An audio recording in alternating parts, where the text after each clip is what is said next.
আপনারা যেমন এই যে যেইভাবে আমাদের প্রশ্ন করতেছেন, আগে কিন্তু এরকমভাবে প্রশ্ন করতে পারতেন না।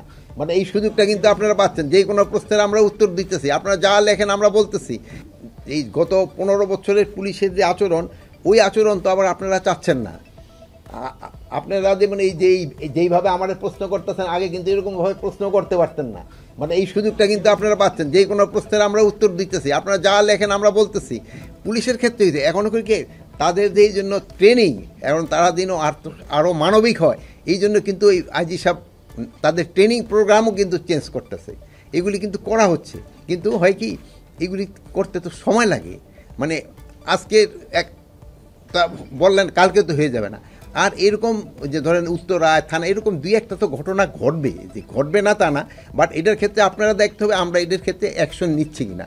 যদি আমরা অ্যাকশন না নেই, শিশু মানুষদের বলতে পারেন এই যে বিভিন্ন রাস্তাঘাট বন্ধ করছে, এটা যদি আপনারা ভালোভাবে প্রচার করেন, সেই সময় কিন্তু জনগণে অতিষ্ঠ হয়ে যাবে। এখনই কিন্তু জনগণ অতিষ্ঠ, যে কোনো এই যে কারণ অকারণেই তারা রাস্তাঘাট, এই যে গতকালকে দেখবেন এই গ্রামীণ ফোনের হেড অফিস দেয়া 12টা পর্যন্ত বন্ধ করে রাখছে। এগুলি আপনারা মিডিয়া বলেন, এরা এই জিনিসগুলো আমাদেরও কিন্তু একটা ধৈর্যের সীমা থাকা দরকার। আমাদের কিন্তু ধৈর্যের সীমা কিন্তু শেষ করে দিচ্ছে তারা। তারপরে ধরেন আমরা যদি আবার কোনো সময় অ্যাকশনে যাই, সে সময় আবার আপনারা বলেন পুলিশ এই আগের পুলিশের মতোই হয়ে গেছে। এই ক্ষেত্রে আপনারা তাদের একটু বলা দরকার যে তারা যেই এই যে কারণে অকারণে করতেছে, তারা এটা রাস্তাঘাট ব্লক না করে তাদের যে ঊর্ধ্বতন কর্তৃপক্ষের কাছে তারা জানাইতে পারে। যেমন ছাত্রদের ক্ষেত্রে তারা তাদের ঊর্ধ্বতন কর্তৃপক্ষ জানাইতে পারে। তারপরে যদি তারা কোনো করতে চায়, তাদের স্কুলের মাঠ আছে, কলেজের মাঠ আছে, ওখানে তারা বলতে পারে। বাট জনগণের দুর্ভোগ সৃষ্টি করে যেন না করে এটা করবেন। কিন্তু সবারই কিন্তু একটা ধৈর্য আছে, মানে এক সময় কিন্তু সবাই ধৈর্যের বাঁধও কিন্তু ভেঙে যায়। জনগণের কিন্তু ধৈর্যের বাঁধ ভেঙে যাবে।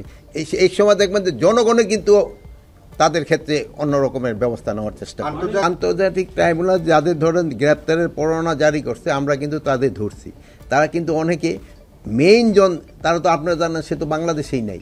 আমরা এখন তাদের কোথায় থেকে ধরে নিয়ে আসবো? এরকম তারা যারা নেই দেশে নাই, তারা তো হয়তো ওয়ারেন্ট ইস্যু করে দিচ্ছে, তাদের তো আমরা ধরে আনতেছি যারা দেশে আছে। বাট যারা দেশে নাই তাদের তো আমাদের পুলিশ গিয়ে ধরে আনতে পারে না। এটা ক্ষেত্রে আমরা চেষ্টা করতেছি, যেহেতু পার্শ্ববর্তী দেশের সাথে আমাদের একটা ট্রিটি আছে, ওইভাবে তাদের আনা যায়।